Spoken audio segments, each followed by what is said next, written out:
The desert wind carried an ominous chill through the narrow mountain passes of Coahuila as General Zachary Taylor gazed southward from his position near the Hacienda Buena Vista. It was the evening of February 21st, 1847, and old Rough and Ready knew that somewhere beyond those barren hills, the most formidable army Mexico had ever assembled was marching toward him. What he didn't yet realize was that this convergence of forces would create one of the most decisive moments in American military history. The battle was fought between U.S. forces, largely volunteers under General Zachary Taylor, and the much larger Mexican army under General Antonio Lopez de Santa Anna near Buena Vista, a village in the state of Coahuila, about 7.5 miles south of Saltillo, Mexico.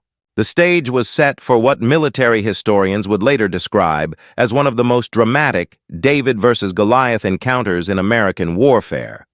Taylor's army of approximately 5,000 men represented a patchwork of American determination. His forces included regular Army units, volunteer regiments from Kentucky, Indiana, Illinois, Arkansas, and Mississippi, along with a small but crucial artillery contingent. These men had already proven themselves in earlier engagements, having captured Monterrey and occupied Saltillo during the previous months of the Mexican-American War. However, they had never faced anything like what was approaching from the south.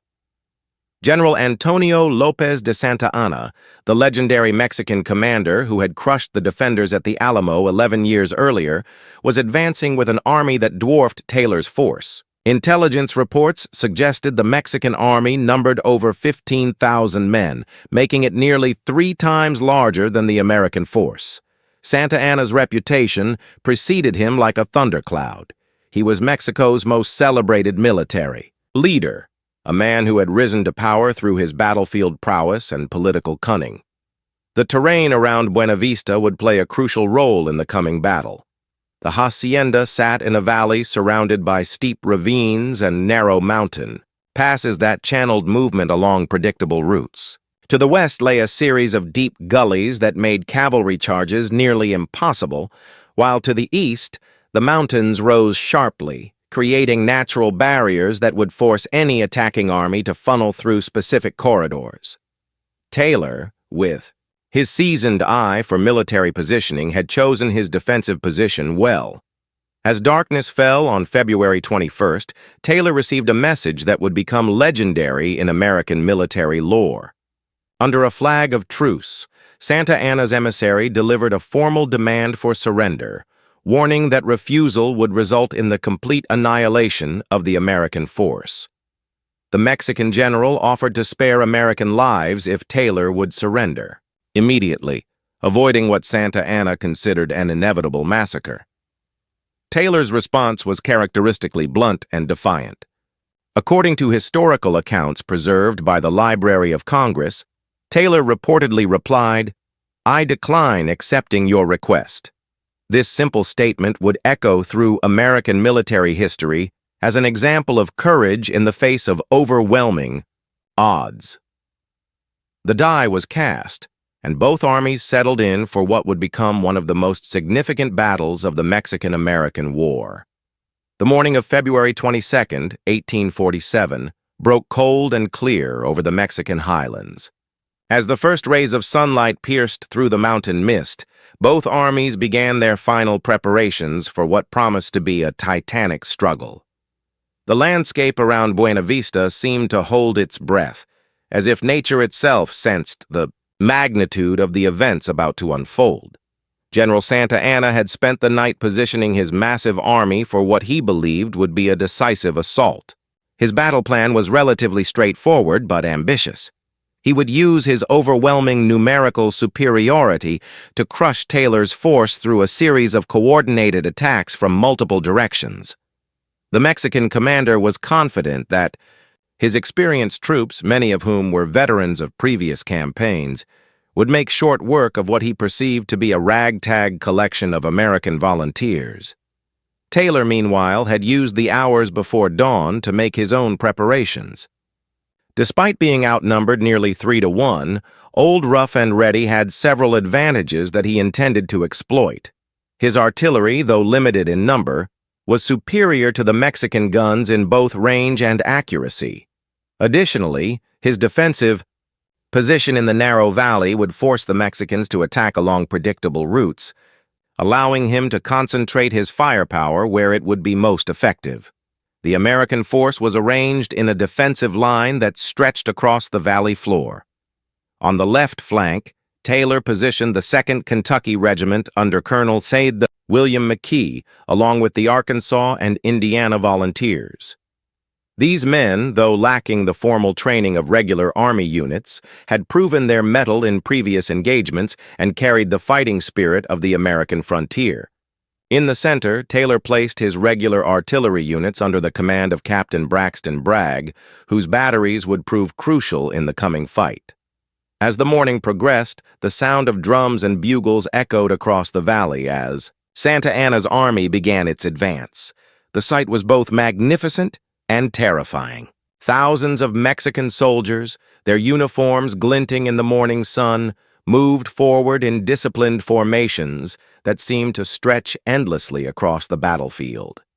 The Mexican cavalry, resplendent in their colorful uniforms, formed impressive squadrons that threatened to sweep around the American flanks.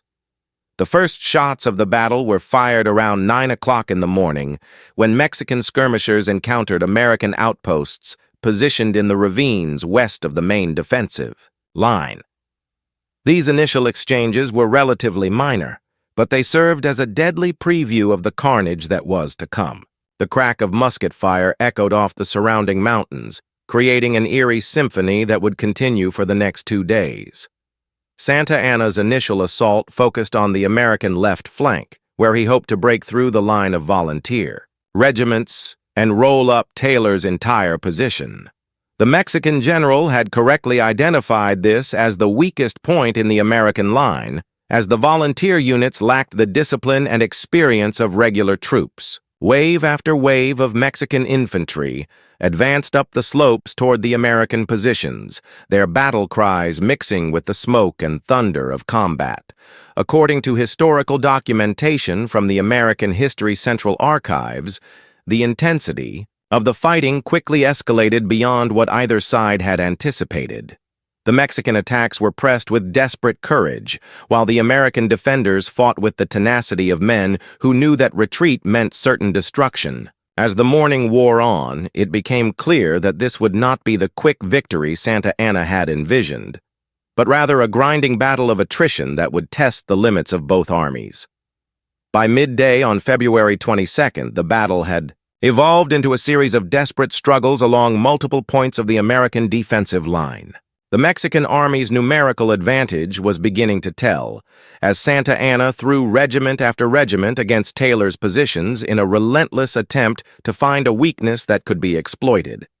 The sound of gunfire had become so continuous that it resembled the rumble of an approaching thunderstorm, punctuated by the occasional boom of artillery pieces. The most critical moment of the first day came when Mexican forces succeeded in breaking through the American left flank. The 2nd Indiana Regiment, composed largely of inexperienced volunteers, found themselves facing a determined assault by veteran Mexican troops who had managed to work their way through the rocky terrain west of the main battle line. Under intense pressure and suffering heavy casualties, the Indiana Volunteers began to give ground, threatening to create a gap that could doom the entire American position. Colonel William McKee of the 2nd Kentucky Regiment recognized the danger immediately. Without waiting for orders from Taylor, he led his Kentuckians in a desperate counterattack designed to plug the gap left by the retreating Indiana troops. The Kentucky Regiment advanced into the teeth of the Mexican assault, their rifles crackling, in disciplined volleys that temporarily halted the enemy advance. However, the cost was enormous, and McKee himself fell mortally wounded while leading his men forward. Captain Braxton Bragg's artillery battery found itself in the center of the storm as Mexican infantry pressed closer to the American guns. The artillerymen worked their pieces with mechanical precision, loading and firing as quickly as possible while enemy bullets whistled around them. Bragg, who would later become famous as a Confederate general during the Civil War, demonstrated the coolness under fire that would define his military career. His guns fired canister shot into the advancing Mexican ranks, creating bloody lanes through their formations. As reported by contemporary military historians, the fighting reached such intensity that individual acts of heroism became almost commonplace. American soldiers who had never seen combat before found themselves performing feats of courage that would be remembered for generations. Mexican troops, fighting for their homeland and inspired by their charismatic leader, pressed their attacks with equal determination despite suffering tremendous casualties. The afternoon brought no respite from the carnage. Santa Anna, frustrated by his army's inability to break through the American line, ordered a series of coordinated assaults designed to overwhelm Taylor's defenses through sheer weight of numbers. Mexican cavalry attempted to sweep around the American flanks, while infantry columns advanced directly against the center of the line. The battle had become a race against time, with Santa Anna hoping to achieve victory before darkness provided Taylor with an opportunity to withdraw. General Taylor himself was everywhere on the battlefield, riding from one crisis point to another in an effort to shore up his defensive line. Old Rough and Ready's presence had an electric effect on his troops, who drew inspiration from their commander's apparent fearlessness. Taylor's uniform was torn by bullets, and his horse was wounded beneath him, but he continued to direct the defense with the calm efficiency that had earned him his nickname. As the sun began to set on February 22nd, both armies were exhausted by the day's fighting. The American line had held but barely, and Taylor knew that his forces could not sustain another day of such intense combat without reinforcements. The Mexican army, despite suffering heavy casualties, still maintained its numerical superiority and showed no signs of giving up the attack. The stage was set for an even more desperate struggle on the following day, as both commanders prepared for what they knew might be the final act of this deadly drama. February 23rd, 1847, dawned with an oppressive stillness that seemed to press down upon the battlefield like a heavy blanket.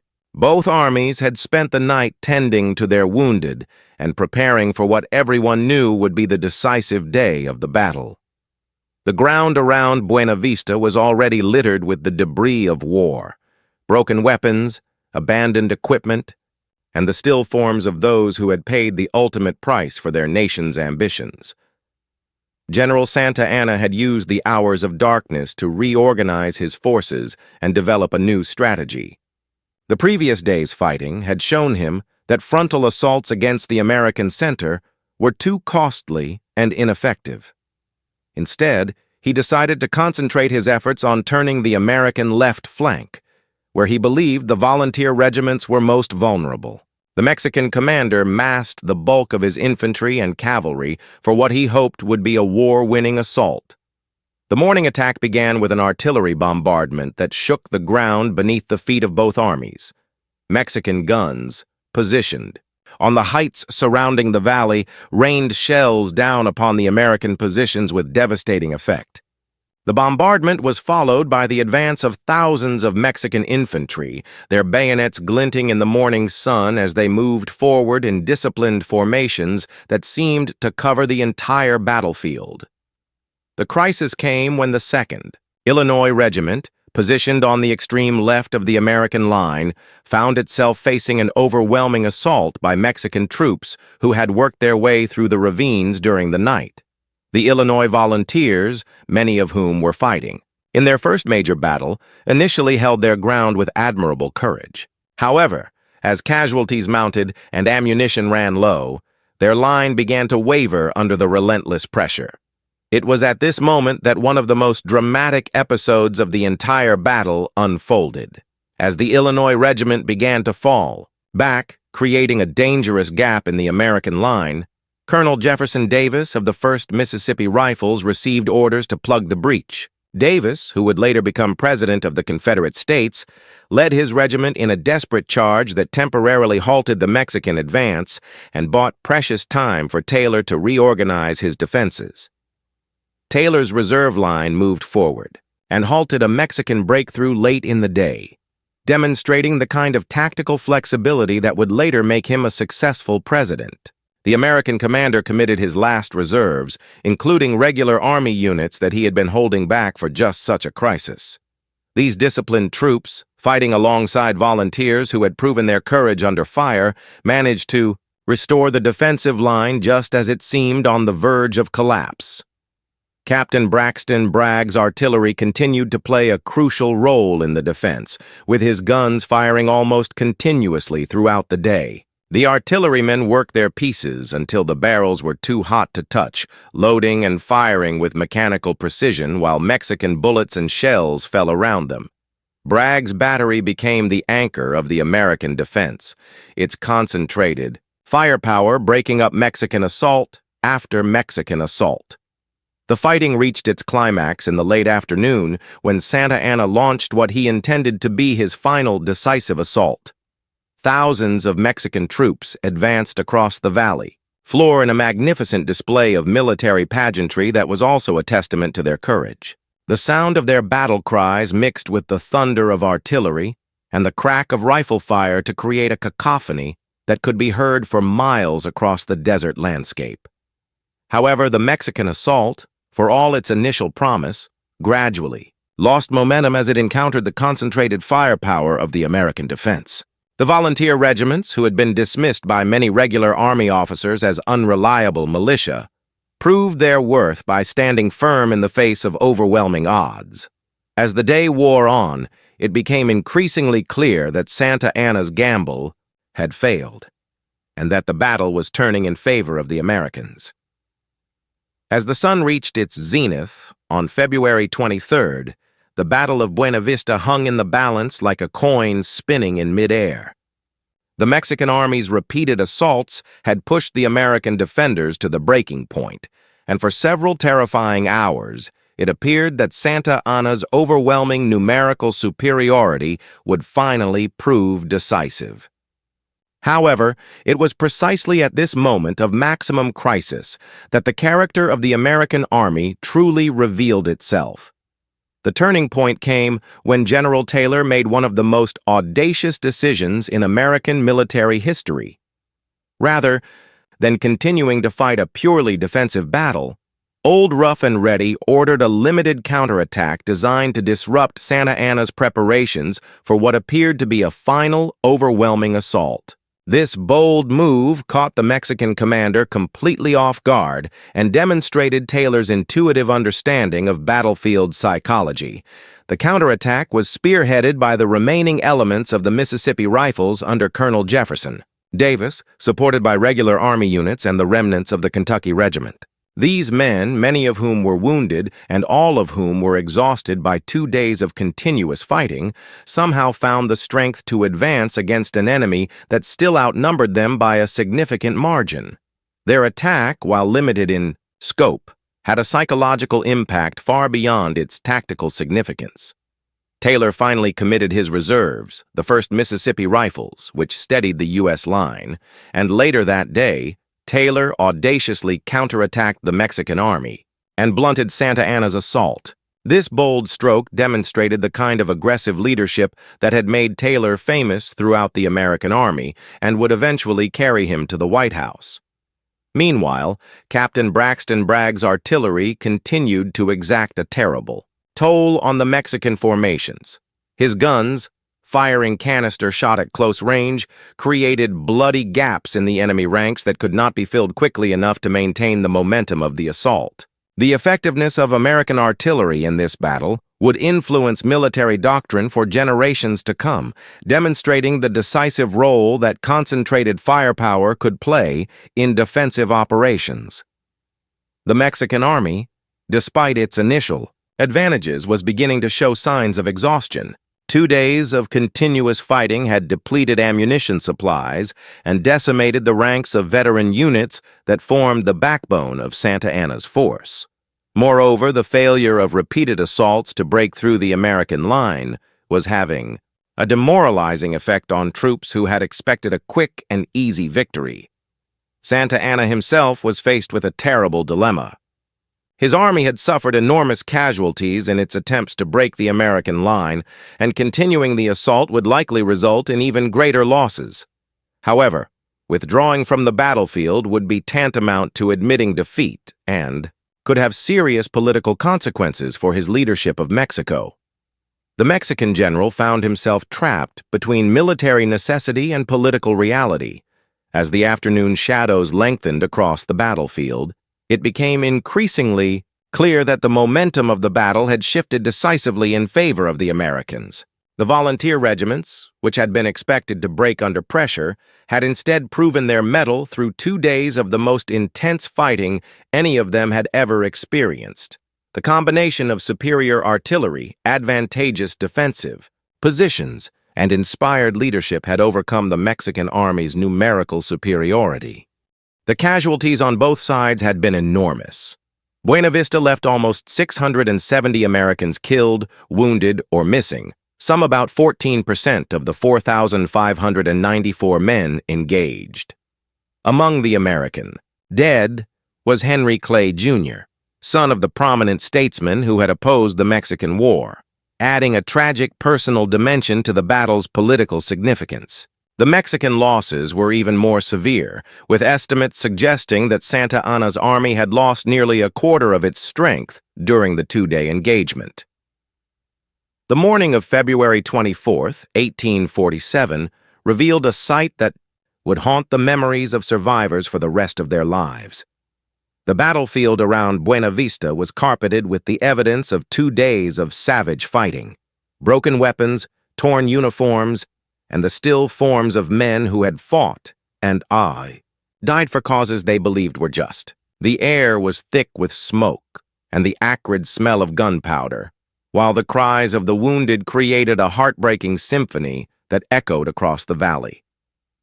General Zachary Taylor awoke before dawn, expecting to face another day of desperate fighting against Santa Anna's still formidable army.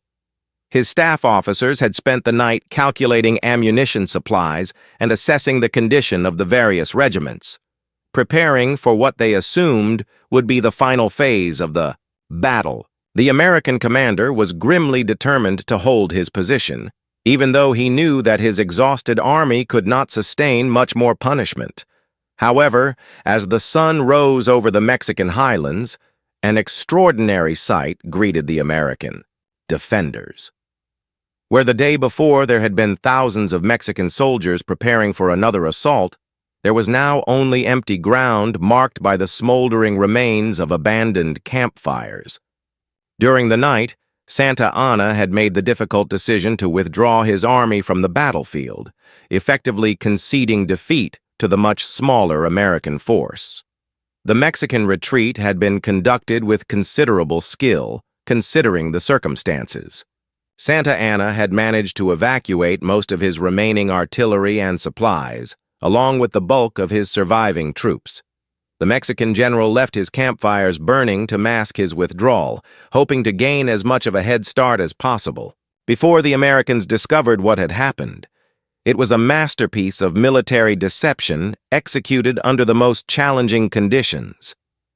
The Americans were surprised the next morning to find that Santa Anna had withdrawn southwards, leaving behind only the debris of defeat and the wounded who could not be moved. The realization that they had won such a complete victory against overwhelming odds was almost too much for Taylor's men to comprehend. Many of the soldiers had to see the empty Mexican positions with their own eyes before they could believe that the ordeal was truly over.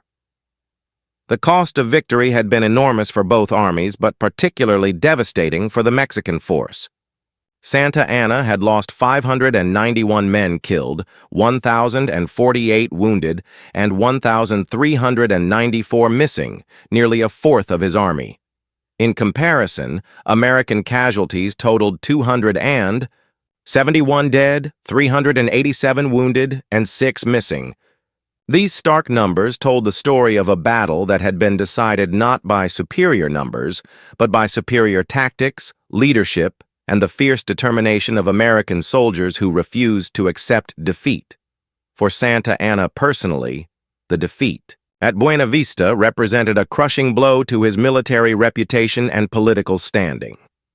The Mexican general had staked everything on this campaign, believing that a decisive victory would restore his prestige and provide Mexico with the momentum needed to drive the Americans out of Mexican territory. Instead, he found himself retreating southward with the remnants of what had once been Mexico's most powerful army.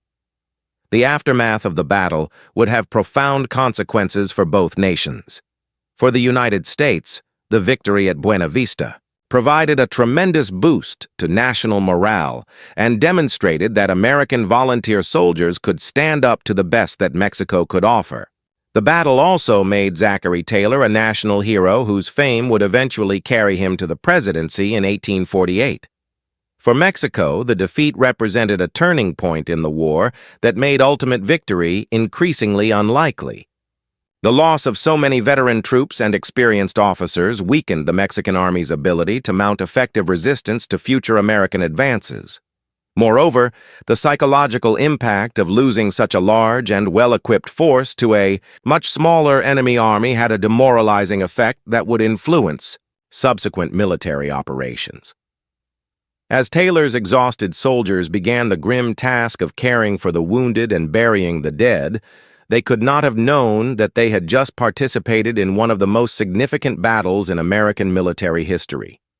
The victory at Buena Vista would be remembered not just for its tactical brilliance, but for what it revealed about the character of American soldiers and their ability to triumph against seemingly impossible odds.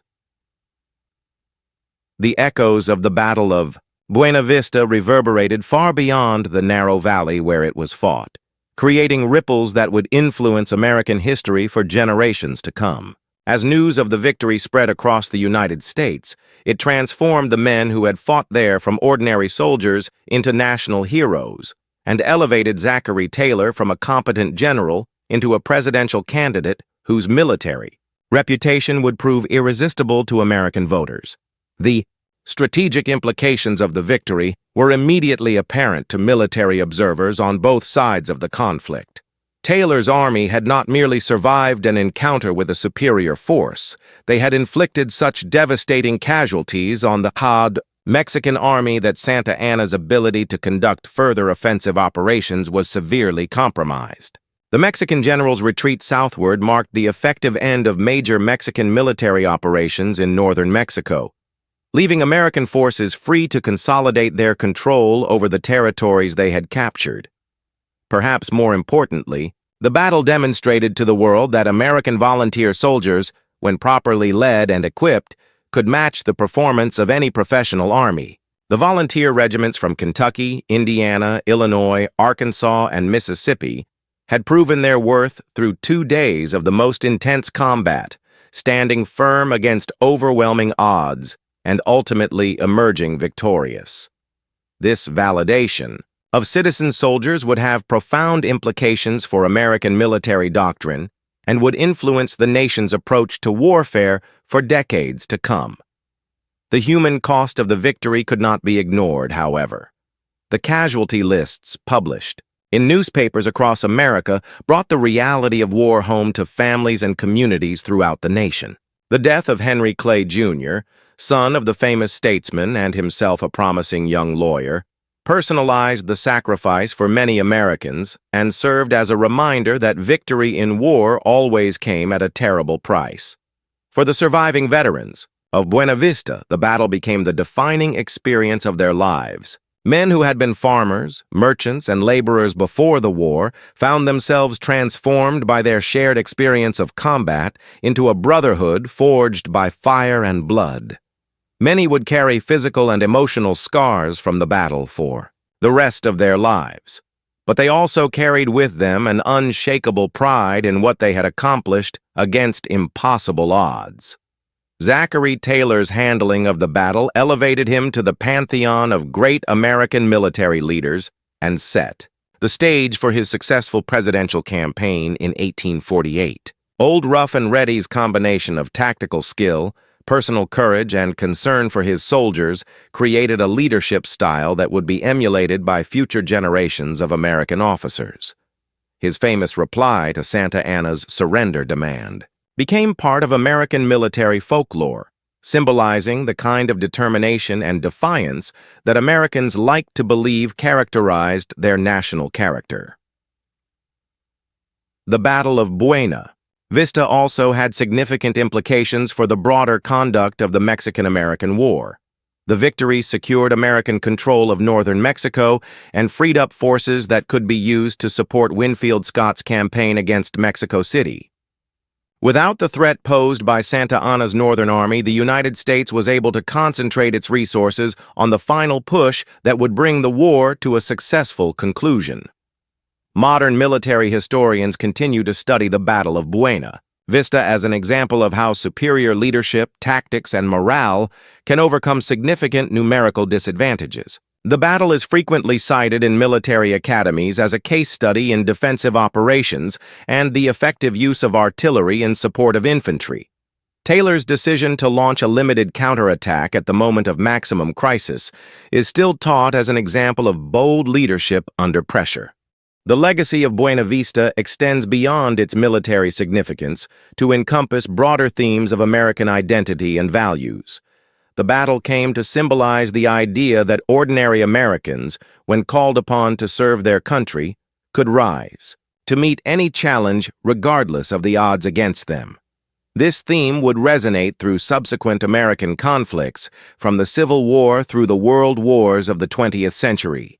Today, the battlefield at Buena Vista stands as a testament to the courage and sacrifice of the men who fought there on those bitter February days in 1847. While the political issues that caused the Mexican-American War have long since been resolved, the human drama of the battle continues to inspire those who study American military history.